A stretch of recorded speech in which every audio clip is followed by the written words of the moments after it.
Assalamualaikum warahmatullahi wabarakatuh. Selamat pagi anak-anak. Anak-anak, bertemu lagi dengan Bu Rita dalam pembelajaran bahasa Indonesia.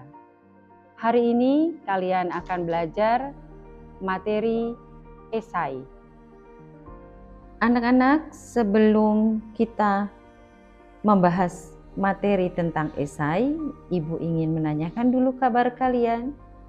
Apa kabar kalian semuanya?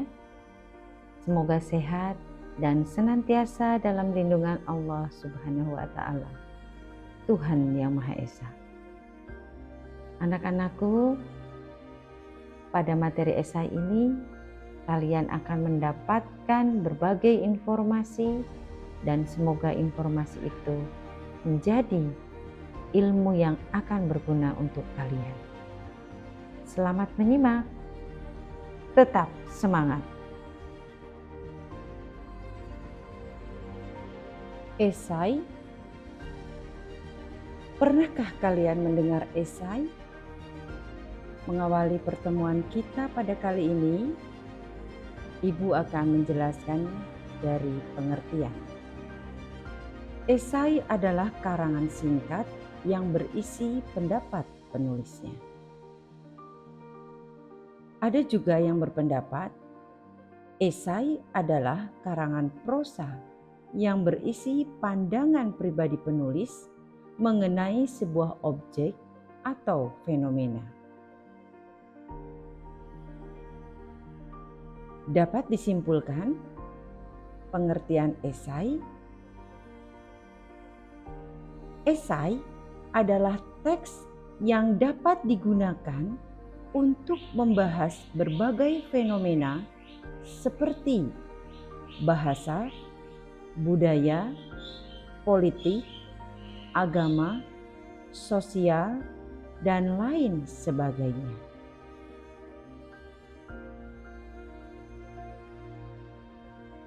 Anak-anak, esai mempunyai struktur. Yang pertama, pendahuluan.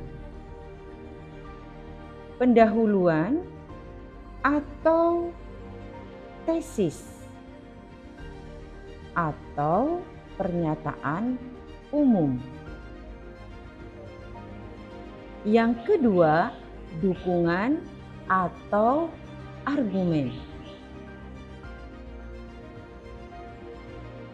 Yang ketiga, kesimpulan atau penegasan ulang. Bu Rita menggunakan istilah PDK yang diambil dari huruf depan pada bagian struktur esai agar kalian mudah mengingatnya. P untuk merujuk kepada bagian pendahuluan. D merujuk kepada bagian dukungan. K merujuk kepada bagian kesimpulan.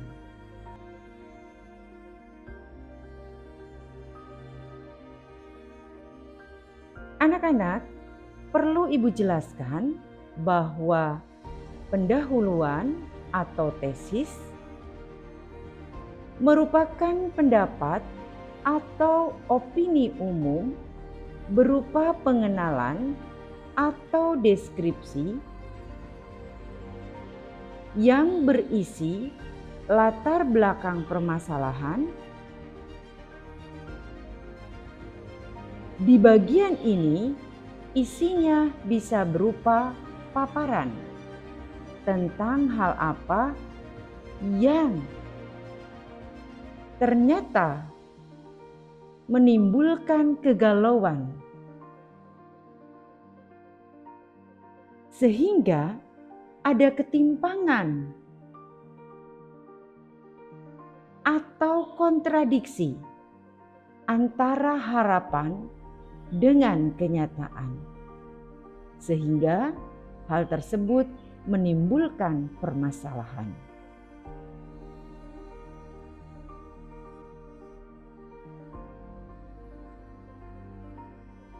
Yang kedua, dukungan atau argumen. Di bagian dukungan atau rangkaian-rangkaian argumen berisi pendapat penulis sebagai penjelasan yang khusus membahas, mengemukakan pendapat.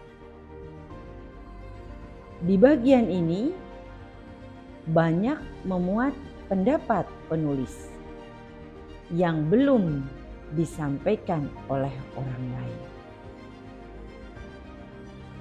Sehingga anak-anak, kalian semuanya sebagai calon penulis harus mampu mengungkapkan pendapat-pendapat kalian,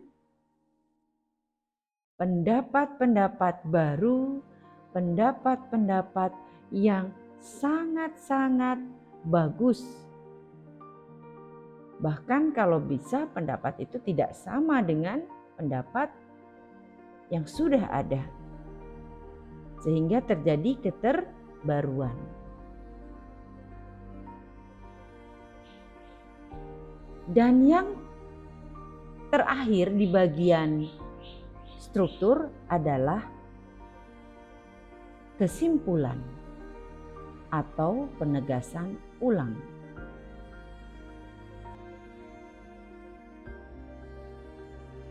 Kesimpulan atau penegasan ulang merupakan perumusan kembali secara ringkas mengenai pendapat atau tesis dan berbagai argumen yang telah disampaikan penulis pada dua bagian sebelumnya, yaitu bagian pendahuluan dan bagian dukungan.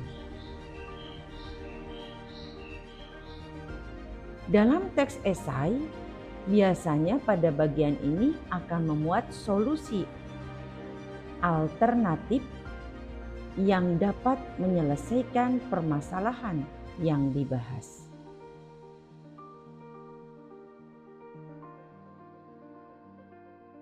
Apakah struktur esai bisa dipahami, anak-anak? Bila bisa dipahami, maka selanjutnya kita akan masuk kepada bagian prinsip menulis esai.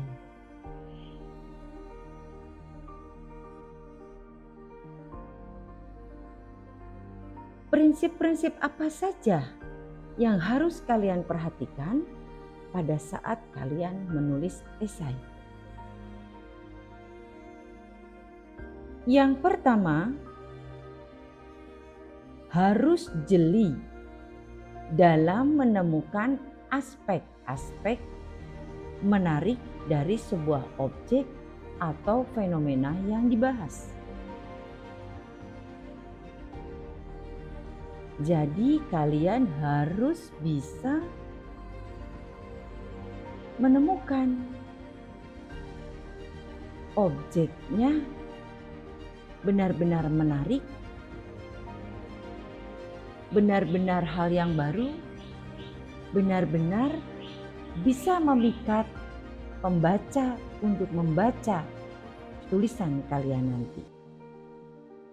Atau yang akan dibahas nanti adalah benar-benar sebuah fenomena. Kalau sebuah fenomena, tentu saja itu akan sangat menarik. Berarti hal tersebut sedang ramai dibicarakan masyarakat. Hal tersebut sedang menjadi perhatian masyarakat.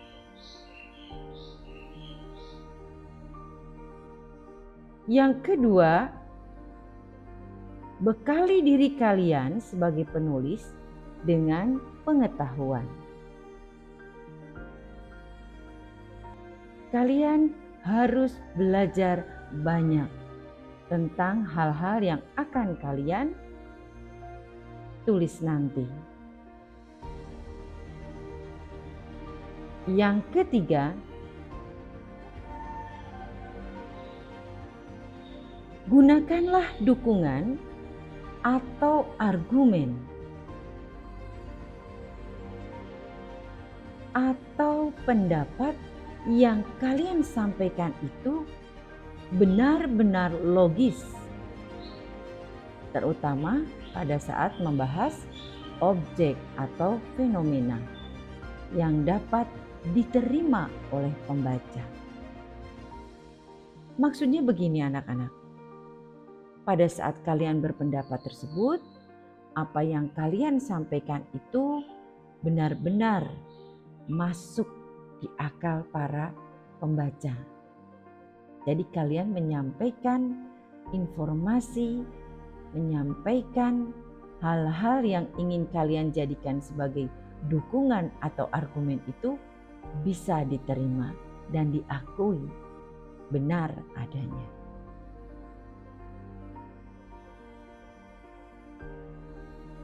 Berikutnya, tulisan esai harus dibuat dalam bahasa yang mengalir. Arti kata mengalir di sini antara bagian dalam struktur itu saling berhubungan.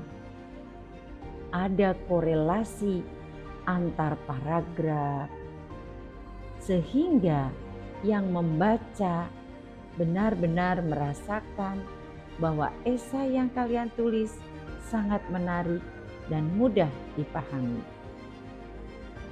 Berikutnya tentang kaidah kebahasaan dalam esai.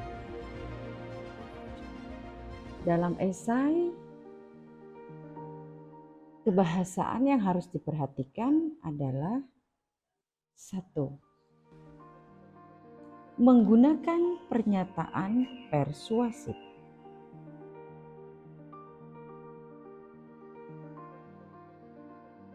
Artinya anak-anak, apa yang disampaikan oleh kalian sebagai penulis harus bisa membuat pembaca tertarik. Harus bisa mengungkap hal-hal yang menarik.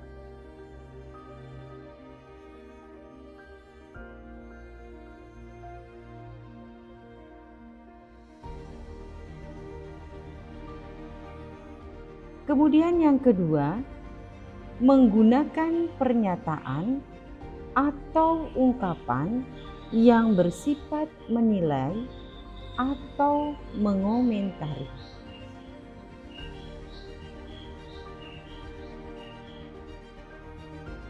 Karena posisi kalian pada saat menjadi penulis esai, kalian menyampaikan pendapat, kalian memberikan penilaian, dan kalian mengomentari hal-hal yang sedang kalian sampaikan atau kalian bahas.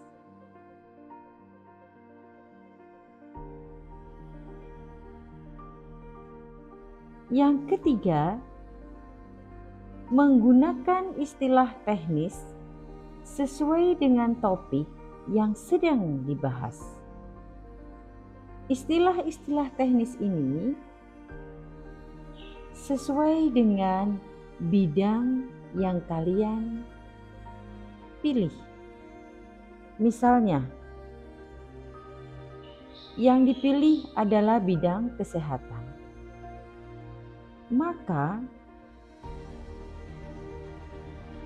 di era pandemi, istilah teknis yang sering digunakan dalam bidang kesehatan, misalnya COVID, prokes, vaksin. Hal ini berhubungan dengan bidang kesehatan. Hal-hal lainnya bisa disesuaikan dengan istilah-istilah teknis yang sesuai dengan bidang pilihan kalian. Yang keempat, anak-anak, menggunakan kata kerja mental. Kata kerja mental adalah kata kerja yang mengekspresikan sikap atau respon terhadap sesuatu hal.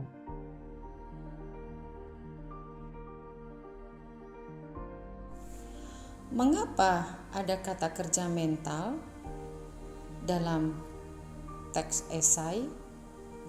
Karena teks esai ini berhubungan dengan karakteristiknya sebagai teks eksposisi yang sifatnya argumentatif dan mempunyai tujuan mengemukakan sejumlah pendapat. Beberapa contoh kata kerja yang sering digunakan dan termasuk dalam kata kerja mental antara lain mengidentifikasi, mengingatkan, menegaskan, mengandalkan, dan menentukan. Anak-anak, selain kata kerja mental, hal-hal lainnya bisa saja kalian temukan pada saat kalian menulis esai dan kalian mempunyai teknik menulis yang menjadi ciri kalian sebagai penulis. Namun yang harus diingat bahwa kaidah kebahasaan lainnya yang kadang mendominasi dalam teks esai adalah pilihan kata atau diksi. Kemudian gaya penulisan. Dan hal ini berhubungan dengan kebiasaan kalian, style kalian, gaya kalian menulis. Karena biasanya setiap orang berbeda-beda. Anak-anak, hal-hal tersebut berhubungan dengan kaidah kebahasaan yang ada dalam esai.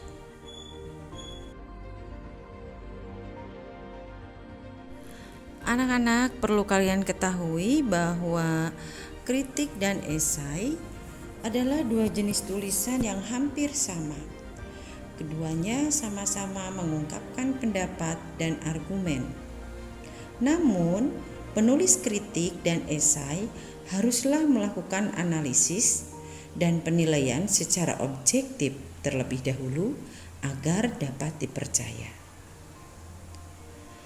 Selain artikel, resensi, dan ulasan, dalam kolom yang biasa dibaca dan ditulis oleh penulis lepas yang bukan redaksi, terkadang ada kritik dan esai. Kedua jenis teks ini sangat menarik untuk dipelajari karena memberikan wawasan sekaligus melatih berpikir kritis dalam menilai karya orang lain. Namun, yang harus kalian ketahui bahwa antara kritik dan esai mempunyai perbedaan, walaupun keduanya sama-sama memberikan penilaian terhadap sebuah karya atau sesuatu yang sedang fenomena. Beberapa hal yang harus kalian ketahui bahwa kalau dilihat dari ilmu pengetahuannya, maka kritik dan esai bisa dibedakan. Kritik yang menjadi objek kajiannya adalah karya, misalnya seni musik, seni tari, sastra, drama, film, seni pahat, dan seni lukis. Sedangkan esai yang menjadi objek kajiannya dapat berupa karya atau sesuatu hal yang fenomena dalam kehidupan masyarakat.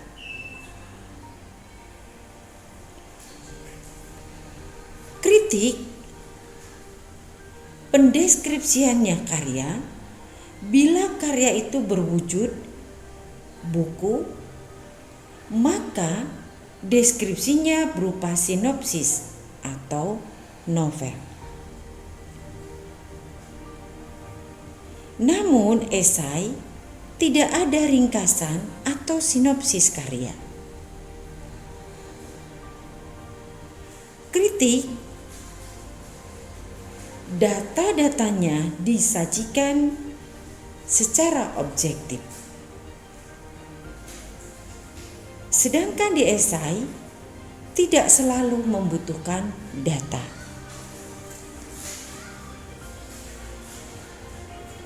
Kritik pada saat penilaian terhadap sebuah karya harus dilakukan secara objektif, disertai dengan data dan ada alasan yang logis. Sedangkan esai, kajiannya dilakukan secara subjektif. Artinya, menurut pendapat pribadi si penulis esai. Dalam memberikan penilaian, seringkali kritik menggunakan kajian teori yang sudah sangat mapan dan terpercaya. Namun di dalam esai, kajian teori itu boleh digunakan, boleh tidak. Bahkan esai hampir tidak mencantumkan kajian teori. Tetapi untuk mendukung diperbolehkan referensi atau kajian teori dari para ahli dijadikan sebagai dukungan. Tapi kalaupun tidak ada, tidak apa-apa. Kalau ada referensi, maka harus ada daftar pustaka. Yang terakhir, dikritik pembahasan terhadap karya secara utuh dan menyeluruh.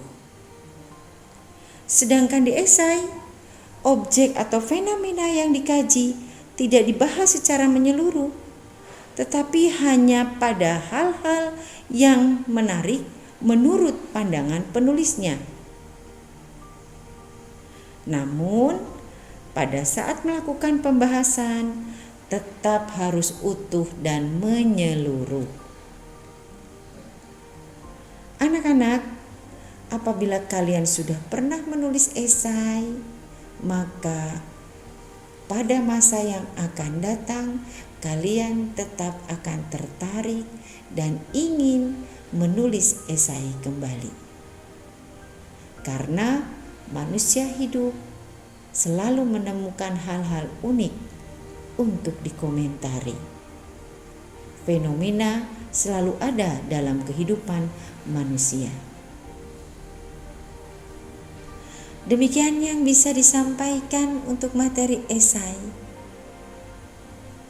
Apabila ada pertanyaan, boleh disampaikan kepada Bu Rita.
Anak-anak, berikutnya Bu Rita akan memberikan tugas untuk kalian agar kalian semakin terampil menulis dan terampil mengemukakan pendapat.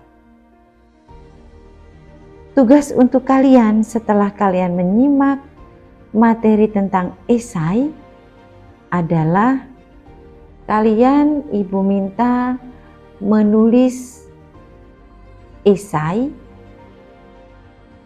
Ibu memberikan kebebasan pemilihan topiknya. Kalian boleh membicarakan permasalahan yang sedang fenomenal di masyarakat, yang berhubungan dengan kehidupan masyarakat, sesuatu yang ada pada lingkup sosial masyarakat. Kalian juga boleh memilih topik yang berhubungan dengan teknologi. Perkembangan teknologi saat ini sangat luar biasa. Dan kalau kalian ingin menanggapinya, ingin mengemukakannya, silakan. Bidang kesehatan juga akan menjadi bahasan yang sangat menarik untuk dijadikan esai. Pasca Indonesia kena pandemi COVID-19, banyak hal yang bisa kalian kupas dalam tulisan esai. Ranah hukum itu sangat luas untuk dibahas. Kalian boleh menentukan topik yang berhubungan dengan bidang hukum. Demikian pula pendidikan. Kalian boleh membahas hal-hal yang berhubungan dengan dunia pendidikan. Budaya pastinya akan menjadi hal yang menarik juga untuk kalian bahas. Anak-anak, dunia politik Indonesia pun akan sangat menarik untuk kalian bahas menjadi esai. Untuk itu, silahkan kalian menentukan mana yang akan kalian jadikan topik dari bidang-bidang yang sudah Ibu sebutkan tadi. Selamat mengerjakan anak-anak. Terima kasih. Wassalamualaikum warahmatullahi wabarakatuh.